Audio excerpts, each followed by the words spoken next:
Welcome to Glacier Farm Media's daily coverage of the 2013 Agricultural Biotech International Conference from Calgary, Alberta. From September 15th to 18th, we'll be bringing you daily news from the conference floor at 6 a.m., noon, and 9 p.m. nightly, courtesy of Myers Norris Penny.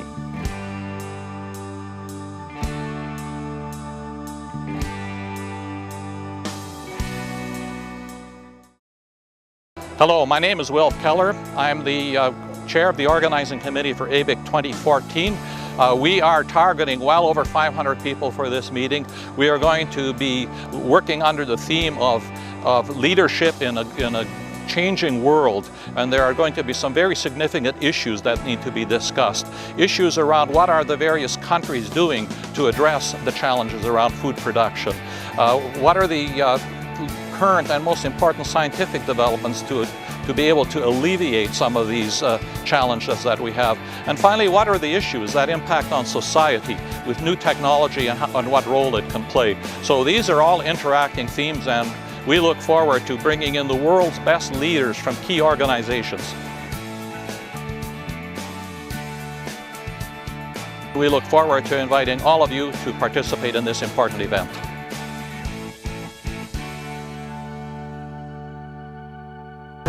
Good evening and welcome to the Glacier Farm Media evening broadcast from ABIC in Calgary, Alberta. I'm Bruce Sargent of Farm Boy Productions, and here is your recap of the day.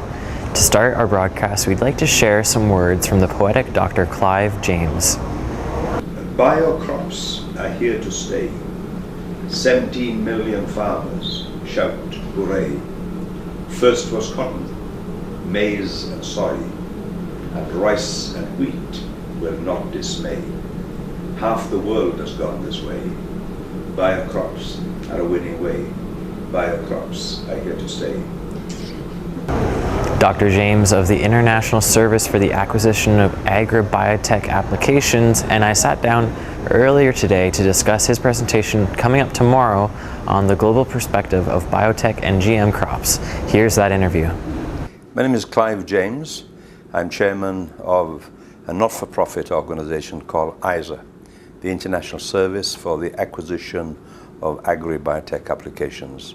And our mission is to share knowledge about the new technologies, so-called biotechnology, to feed the world of tomorrow. Okay, and what are you covering in your talk today? Or tomorrow, I'm sorry. Well, I think a good point to start is population. This is driving much of the need for food for tomorrow. And when we look at population, you start off with 1.5 billion at the turn of the century in 1990. On the 31st of October 2011, the globe reached a population of 7 billion for the first time. It'll be 9 billion later on, and 2100 will see 10 billion people. Now, it is clear that conventional crop technology alone will not allow you to double food production. And neither is biotechnology a panacea. So what we believe is that if you join the best of the old conventional technology and the best of the new, that offers you the best possibility of feeding the world of 2050. And so you're talking about improving access to these technologies to developing countries as part of what you do? One of the main important points is that this new technology is not well understood by the public. So the best antidote for that is to share knowledge with them. If I tell you to do something, you might do it. If you decide that you want to do something after reading the knowledge base, after consulting the database, then there's a higher probability that you will carry out that action, because it's something that you have decided. So we have a program that shares knowledge freely around the world, but respects the rights of others to make decisions based on that knowledge. I was associated with the 1970 Nobel Peace Laureate Norman Borlaug. I worked with him for 30 years. Now, he was awarded the Nobel Peace Prize because he saved 1 billion people from hunger with the Green Revolution. And that revolution would not have been successful had it not been accepted by the public. And that was facilitated through the sharing of knowledge. We believe that choice is important. Those people that want to depend on conventional crop technology alone should have that choice. Those people that want to depend on organic agriculture and can afford the higher prices, the poor cannot, should have that choice. And similarly, those people that want to avail themselves of the new technology should have that choice. So choice is important. In this way, we can increase food production to meet the needs of the world. And if we can increase food production, we can also do something else that is very important. And that is we can contribute to a more peaceful world.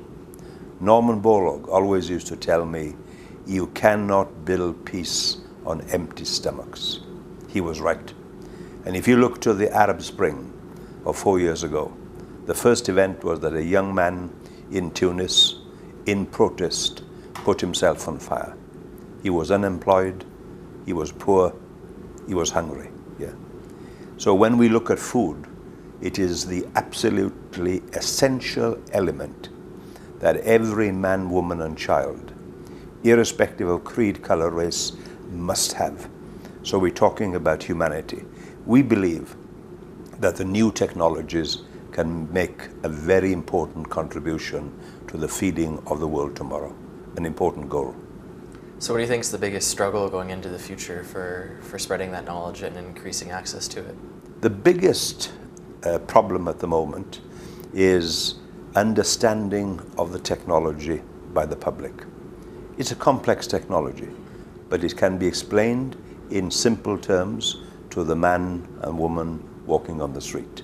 That's the mission that we have, where we share knowledge, a very noble goal, and that, I think, will lead to a program that will allow us to feed the world of tomorrow.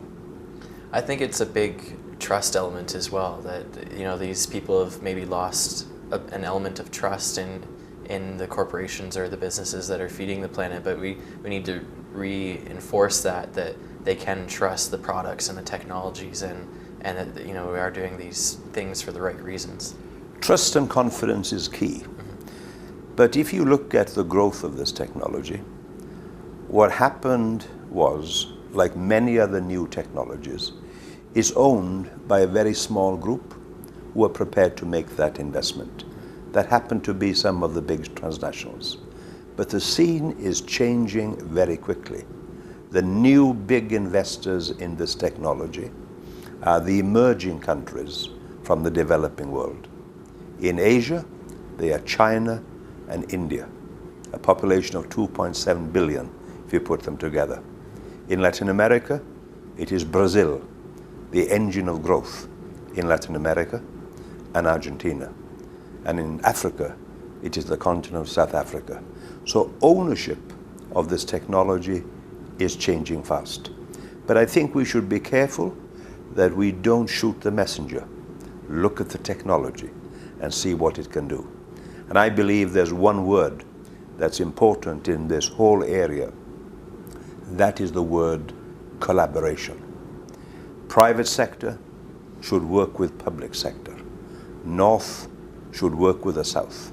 East should work with the West. And if we can do that, then we can harmoniously put a consortium together, representing the different parts of the globe in unison, looking at the major target, feeding the world of tomorrow. When somebody asked me the other day, what do you think is the biggest pollutant in the environment today? Some of my colleagues said, it's pesticides. Others said it is industrial smog.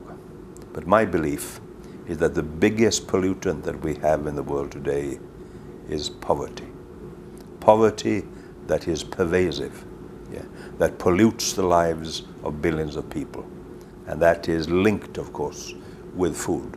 We can produce food, enough of it, with this technology, and at the same time protect the environment, decrease pesticides. So the call is for collaboration on a global basis to address a problem that is important for all of us. And in the words of Norman Borlaug, he was a wonderful individual. If I was asked to describe him to somebody, my experience with him, it would not be caught in a sentence that would fit into a scientific textbook. It's always the poets that capture the jewels of the past and share them with the population of tomorrow. So the verse that I would use to describe Norman Borlaug is the following. He cared more than others thought wise. He dreamed more than others thought real. He risked more than others thought safe. And he expected and usually got what others thought impossible. This is the impossible dream, yeah? The good news is that we can fix it by working together toward that common goal of feeding the world of 9 billion by 2050.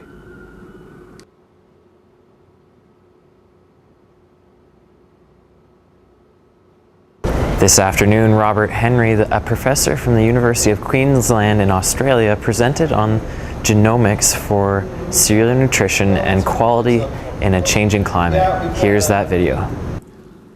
I'm Robert Henry. I'm Director of the Queensland Alliance for Agriculture and Food Innovation at the University of Queensland in Australia. I spoke today about the work we're doing on using genomics to improve the nutritional and functional properties of wheat. Wheat is one of those commodities in which productivity gains are falling far short of those required to meet the expected demand out to the middle of this century. And so we're looking at new types of innovation that might allow us to close that productivity gap and probably double the current levels of productivity gain. One of the big constraints that we have with wheat is that it has fairly complex requirements for the end users, those people using it to make bread and so forth, and so it's difficult to get new varieties past all that testing. So we're looking to use the new advances in DNA sequencing to better manipulate and test for those traits at an early generation in wheat breeding, so that we can really remove the requirements for quality as a constraint on productivity gains in wheat and get the required improvements. As technology does seem to be working, and we have made some discoveries of key genes that we think will take us in that direction. The other thing we've been doing is trying to understand how we can adapt wheat to climate change in the future and other cereals. And the way that we've been approaching that is to look at the wild relatives and see how natural selection has been acting on them in the wild. So we're looking at plants growing in different environments and looking at their genes to see what natural selection has done and how the plants have naturally adapted to different climates, and then using those clues to go back into the agricultural populations and select varieties that we hope will be more resilient to climate variation and climate change in the future. So when you talk about increasing the nutritional value, what kind of nutrients are you talking about? What will people eating the bread see differently? Well, it's the whole range of things in wheat. Wheat has important minerals and vitamins and fibre and various compounds that have positive health benefits. We're really looking at improving the levels of all of those, and so that we increase the total nutritional package that is in whole grain wheat. Okay, and something else that you mentioned in your talk, well, and you mentioned it here too, is that adapting to climate change. Yes. And what you mentioned in your talk was that it's not so much adapting to the actual climate as the diseases in that climate. Yes, so when we look at the wild populations growing in different environments, we find more diversity in those, for example, in hotter environments. But that diversity is in disease resistance genes rather than in genes associated with temperature control. So what we believe that's telling us is that we need to adapt plants to a different range of pests and diseases that they might encounter in a new environment rather than just to the temperature per se. And that's been borne out by a couple of studies now, so we think that this is very much something that the plant breeders need to start to work with. So what do you think is the most exciting thing that's come out of genomics in grains? Well, I think the whole genome sequences really tells us about all sorts of things. In my own lab, we've been able to discover the genetic and molecular basis of some really important traits that really have enabled us to accelerate crop breeding. And so I think it's the efficiency and the understanding that it brings that it will allow us to maintain crop production into the future. So speaking of the future, where do you see this going? What's the next step? Well, I think we need to start to apply some of this technology in real breeding programs and start to see the outcomes getting into production. We need to follow this right through and not let these results just stay in the lab. So I think the next step is very much the application and translation of these results into outcomes. Thanks for watching the Evening Update. You can tune in tomorrow morning to hear from Wilf Keller about ABIC 2014, and later in the day we'll be talking with Dr. Hugh about the winners and losers in the global food industry. Have a fantastic night. Here's your schedule for tomorrow.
Good morning, my name is Bill Zimmer and I'm with FB Sciences.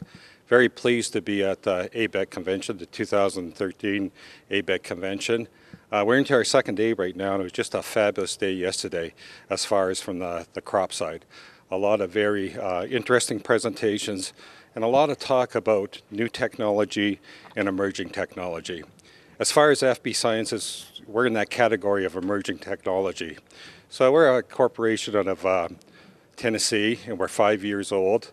And the category of our technology is plant growth regulator, PGR. We have a EPA registration.